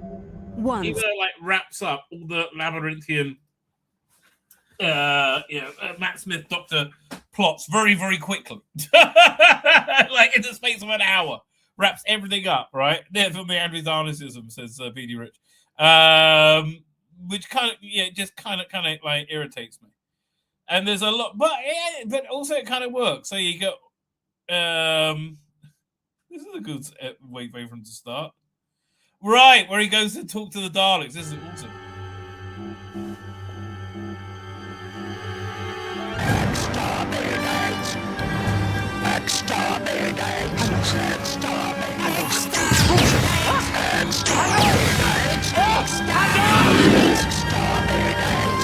Every ship I go on, they just shoot at me. Oh, Handles, you're gonna make me cry now. Don't. So again, the whole like being naked with hollow clothes, it was just kind of silly. But I do like what's his name? Is it her mother's reaction or grandmother's reaction? Okay, Matt Smith is stark bollock naked. Well, Doctor Who is stark bollock naked, and his clothes are holographic that only Clara can see. Here he is. Hello, the Oswalds! Hello! Merry Christmas! Hello! Hello! Hello, handsome. Anyone for Twister? So, this is the Doctor, my boyfriend. Isn't anybody going to say hello? Why could Clara not get a boyfriend? I don't understand. Hello.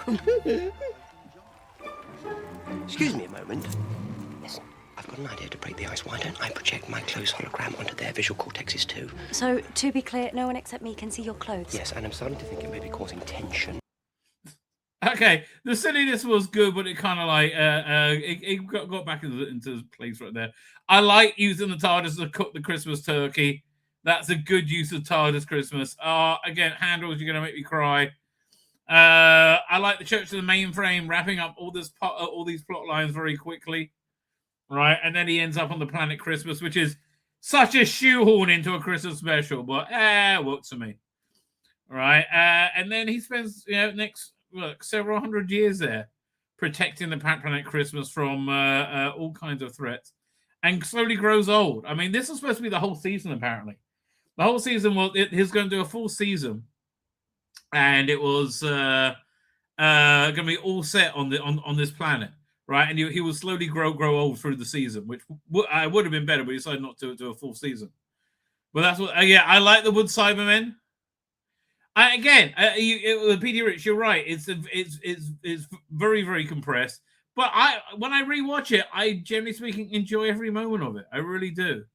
Right, and I like the Doctor teaming up with the Church of the Mainframe and the what's it called again? The Silence to fight the Dark. And again, I like him aging through the episode. I preferred it if it was aging through the season. Yes, right, I totally would. Oh, here it is with the. I love this scene. Oh, you see when he's old, and with the the Silence. Oh man, this is awesome. The Time Lord's enemies. For this was the winter of the Doctor.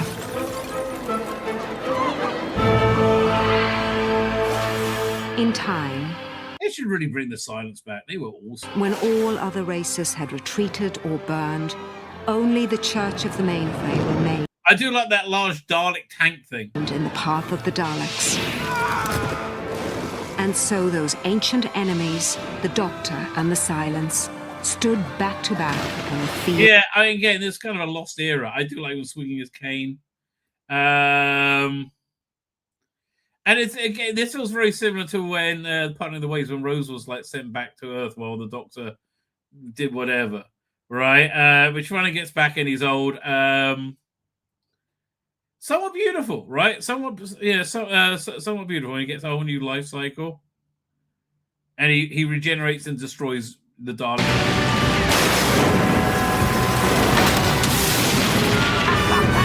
Love from Gallifrey, boys!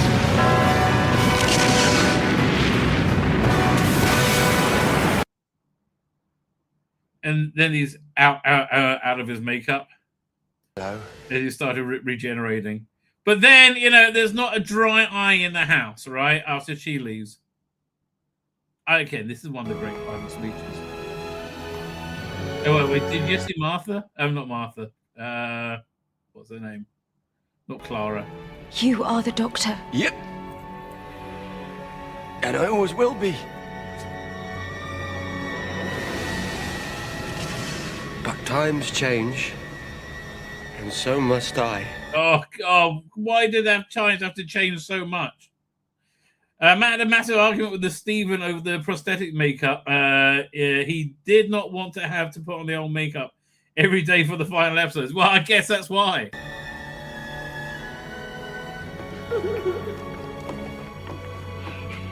Amelia.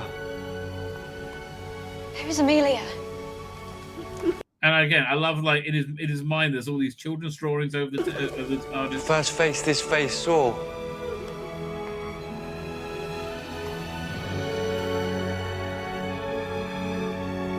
We all change. When you think about it, we're all different people, all through our lives. I'm so glad he never came back, because it really has made his legacy so much stronger. And that's okay, that's good. You gotta keep moving so long as you remember all the people that you used to be. I will not forget one line of this. Not one day. I swear. I will always remember when the Doctor was me. Me too, Matt. Me too.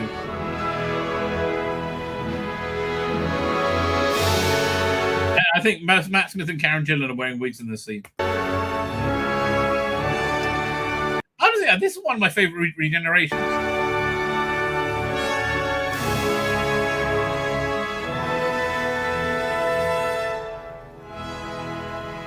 Raggedy Man.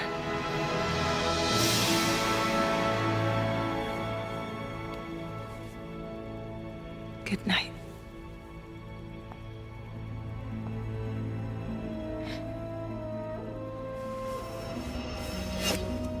Yeah, you think a bit too long about it now.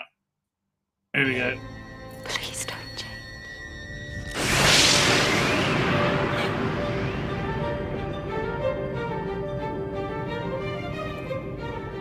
Got those attack eyebrows working.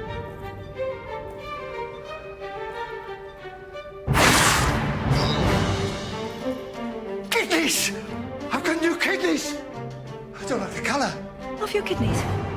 What's happening? We're probably crashing. Oh! It's a what? Stay calm. Just one question. Do you happen to know how to fly this thing? Yeah, I mean, okay, Capaldi was great.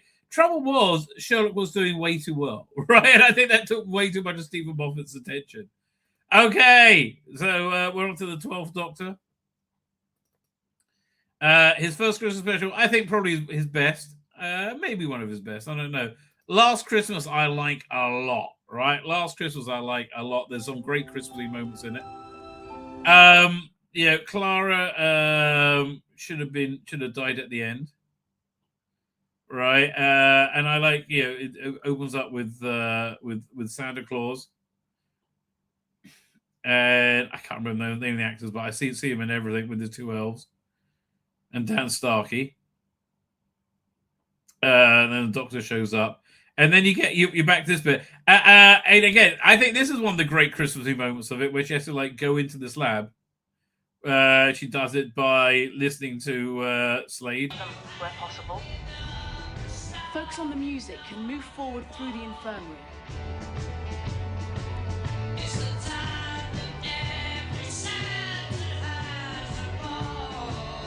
Yeah, this I thought was really good.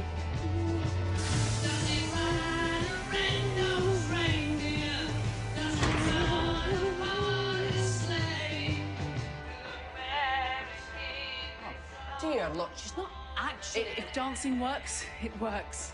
This is in. What, Mr. Snowman? No, oh, you're right.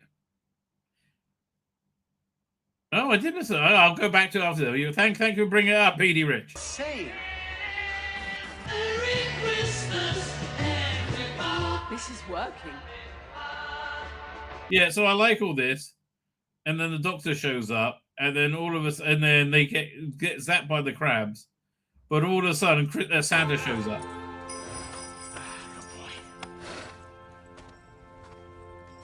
Well, now. What seems to be the problem? This is the North Pole. We don't want any trouble here. Hey, Rudolph. Easy, son. Oi, sleepy. So yeah, they're in dreams within dreams and with dreams, which is why Santa's there, right? But it's a good alien-esque sci-fi mystery with a big dollop of schmaltz on top. Whenever I rewatch it, I fast forward the Danny Pink scene, even though I quite like their romance. But whatever, a bit bored about it by then. Yeah, so yeah, she was being eaten by the brain crabs. Right, and you have to like get them out of the dream. It's very similar to that Animal, whatever happened to the Man of Tomorrow. Was that not that one? The Superman's birthday one. Right, and again, Capaldi is really freaking excellent in this. Right, he really owns the character of the Doctor. And then you got this great bit at the end where they're all waking up slowly.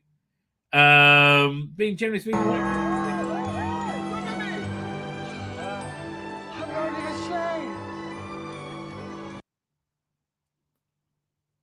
And again, I like there's all these people, in different parts of space and time, all been linked together. And he gets to Clara. And again, why couldn't Clara just stay old and have died? Right? Why did it have to turn into young Clara? Right? Because they wanted her for another season, essentially, which is a shame, right? Which is a shame. But other than that, I think this is stonking. I miss the snowman. You're right. Here, let's find that one. I thought I missed one. There we go. Back to 11. Season 7. Oh, right, because it's right in the middle of the season. There you go. So that's why I couldn't find it. So this is actually a pretty strong one. Yeah, I like the demonic snowflake at the beginning.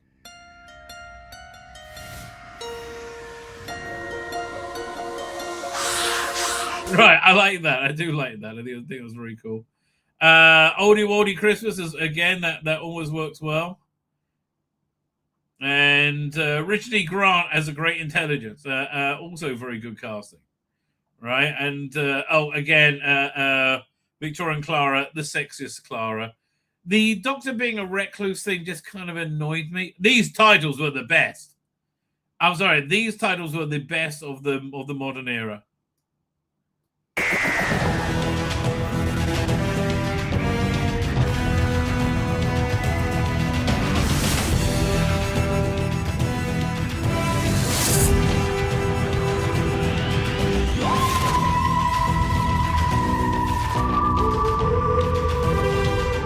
Yeah, got its face in it. This one works the best of any.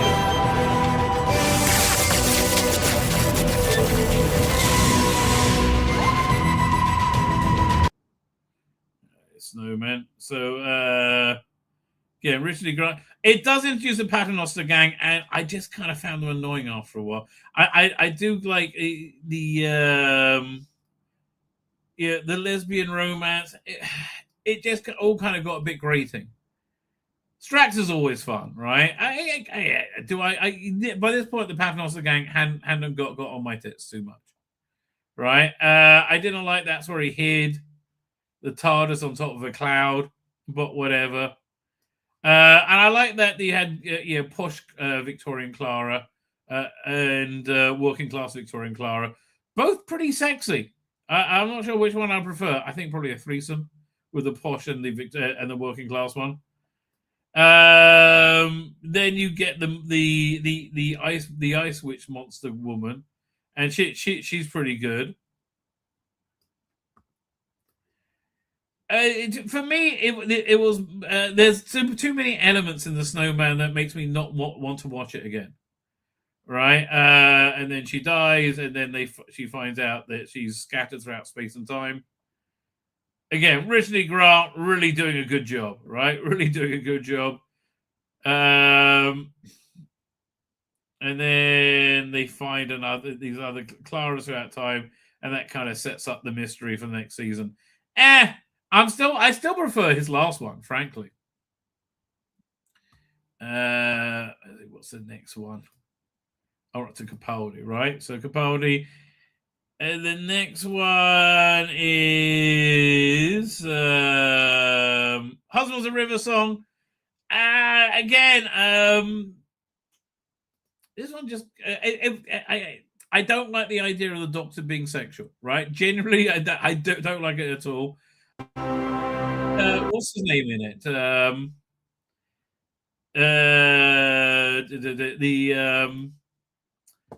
Nardole, right? Just kind of irritates me. Christmas Day 5343. Carol Singles will be criticised. Again, this opening is really quite nice.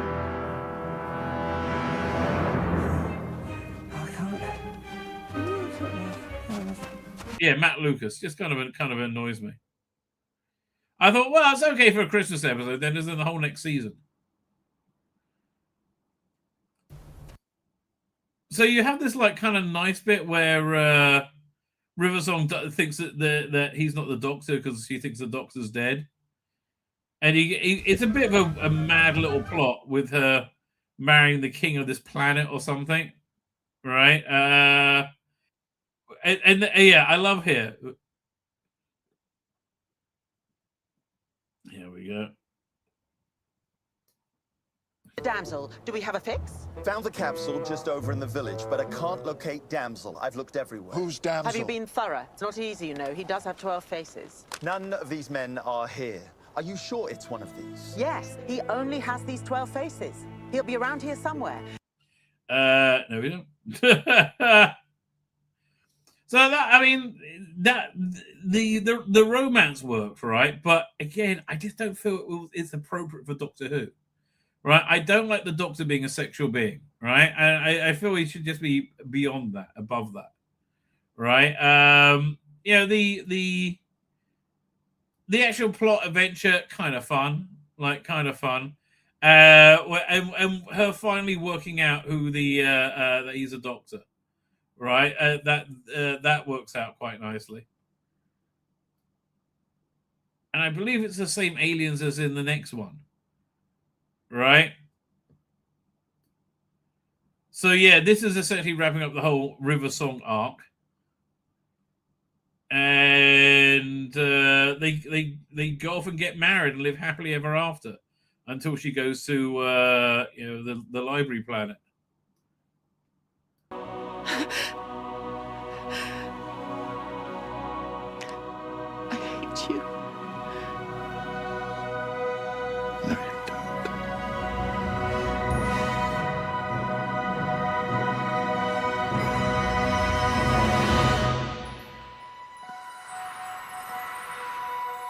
Again, I the sobbiness of it I like, right? The sobbiness of it I really genuinely like. But it doesn't feel right for Doctor Who. Oh, it's nice, right? And then we got better than his next one, right? His next one, good script, destroyed by terrible directing. The Return of Dr. Mysterio. Like, first bit of terrible directing. Like, this comic book page looks awful. Why not pay a professional comic book artist to do that for you? And like, you've got to do a comic book page so people understand it's superheroes. It's just dumb, right? It's just dumb. This interaction is probably the best bit of it, where he's talking to the kid. Where did you get that from? My pocket. How do you keep a glass of water in your pocket? Skills. Now, hush. I've got a lot of work to do. Right? Capaldi with children is genuinely Capaldi at his best. And Capaldi is generally quite good. So anyway, so now you got I think it's the same aliens. Nardole's back, River Song's dead, and so he's like getting over it and having an adventure. Right? Meeting up with again, it should have been a big Hollywood star as a superhero. And like the superhero stuff just didn't really work because it was directed flatly, poorly, right? But the general adventure was frothy enough and kept you going. It was just, I found this one the weakest, right? You can tell by the way I'm whizzing through it as fast as humanly possible. And then he basically gets over, losing his wife. And again, I don't know. That just kind of like bums me out. But then I think this is probably the second best Christmas special, which is the one we're going to end on. Look at that. Blimey. Just fit neatly into 2 hours. Look at me go. Pop star turned director. Well, you can see. Okay, previously on Doctor Who. This is excellent.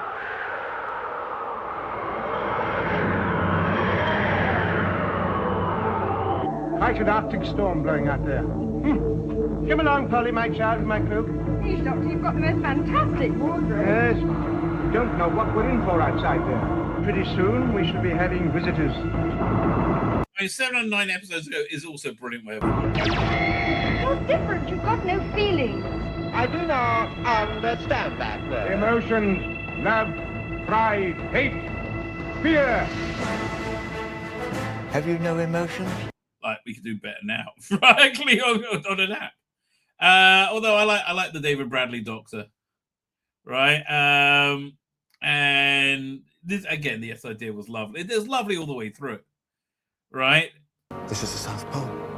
We're at the South Pole. Of course we are. Don't you know that? This is where it happened. Where? What happened? I introduced Jodie, so not so good. Yeah, look, sadly, although her introduction thing was actually quite good. It was quite good. It just went rapidly downhill, like that, the second afterwards. Rapidly downhill after that cliffhanger. For me, just face the white, right? I think this is the end of Doctor Who. Seeing the first and the was it 12th Doctor together with Mark Gatiss as a direct descendant of not descendant. Prescient, what would be the word of Brigadier Lethbridge Stewart? Very nice, right? I think very nice. And that's also, what's the name? Was it Toby Whithouse, who should have taken over Doctor Who as a German soldier? Oh, God, wouldn't it be great?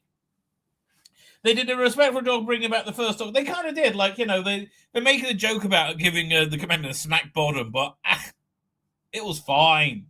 Right, it was fine. So again, this one really combines a lot of really great stuff. I do like him being on the Christmas armistice, right, of World War One. It's like it's the place that a pacifist who's always at war would go to, right, to his last adventure. And the thing with Archie, I kind of like the whole plot as well. How you have like these people like take you out of time, take a copy of you, just before you die, and also the regeneration angst between the first and the 12th Doctor.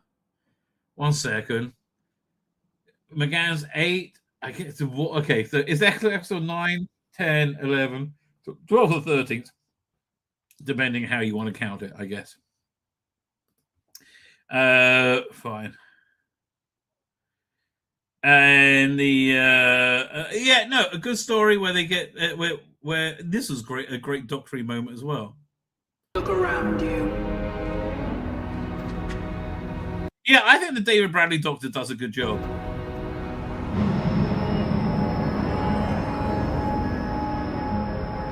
You stand in the chamber of the dead. You are known to all here, for you are the Doctor of War. The Doctor, yes. The Doctor of War, never mind. Yeah, again, I like the what's his name? The juxtaposition, I think is the word to look at. Oh, the Doctor finding Bill Potts again, lovely. Right, even though it's a simulacrum. I like the way that the David Bradley Doctor does some good sleuthing. I like the Kabaddi Doctor with the sunglasses, frankly. Right? Do we get another little bit of all the old Doctors? The Beast of Trenzalore, the Butcher of Skull Moon, the last tree of Barcelona, the Destroyer of Skaro. He is the Doctor of War. I think quite a good discussion about pacifism as well. Right, I love the original TARDIS, but they used it all the way through the series as well. Right, but that original TARDIS is somewhat beautiful. Go back and meet Rusty the Dalek, referencing its first episodes, which again, I like that it's very involved with its own timeline. Until basically they resolve the adventure, and he's at the Christmas armistice, and now he has to decide whether or not to live or die. Which is when the Hartnell Doctor does, which was really lovely.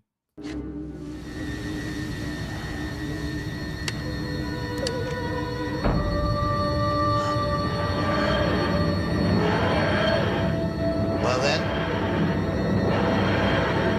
here we go. The long way around.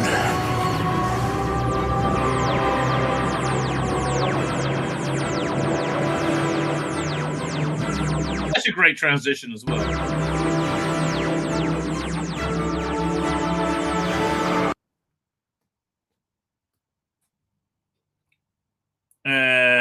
And so he's ready to try and decide to live or die. Again, look, floods of tears at this moment. Clara. Hello. There should have been another 5 seasons before this, but okay. Good old man. You're back. You're in my head. All my memories are back. And don't go forgetting me again, because quite frankly, Oh, did I go blurry? I'm sorry, Funky. Do a show with the cat. I won't show her face. that was offensive. Memories. Important, right? I know what you're thinking. Where is he? Hello, sir. When you're already dying, you're entitled to think that your day couldn't get any worse. But Yeah, a really good regeneration scene. basic stuff first. Never be cruel, never be cowardly, and never ever eat pears. Remember, hate is always foolish, and love is always wise. I think this is probably one of his best moments as a Doctor.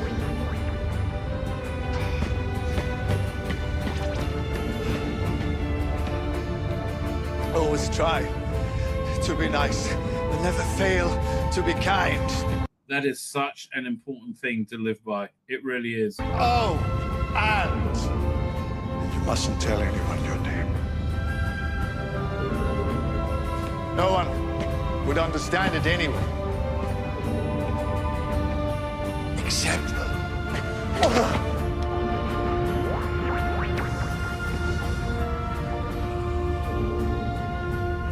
Except...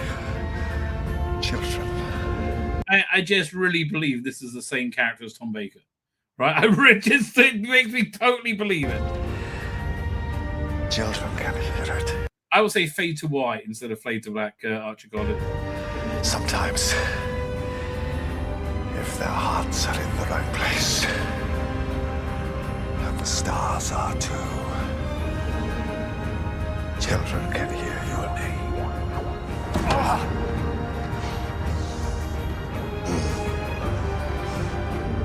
Yeah, I like this TARDIS as well. Probably one of my favourites. But nobody else. Nobody else. Funky, you're absolutely right. You should have watched this scene before starting. Rusty, before writing it again. You're absolutely right.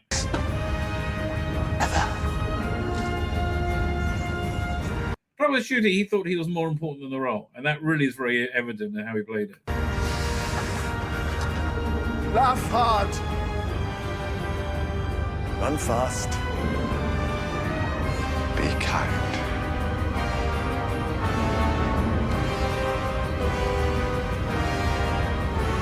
Doctor, I let you go.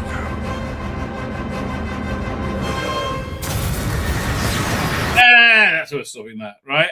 Beautiful, beautiful. Then sadly. Doctor, we let you go.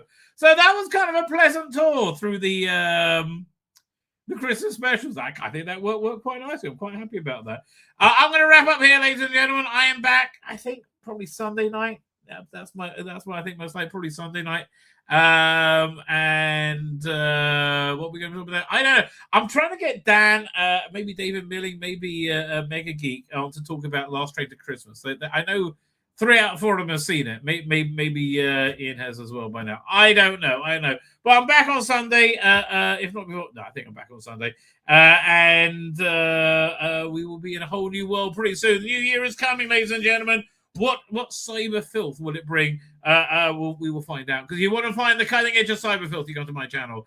Merry Christmas, one and all. Like, share, and subscribe. It will probably give you a Christmas thrill, a Christmas treat. Who knows what dares to dream? With that, I'm going to hit the end broadcast button. I'm going to hit it again and say good.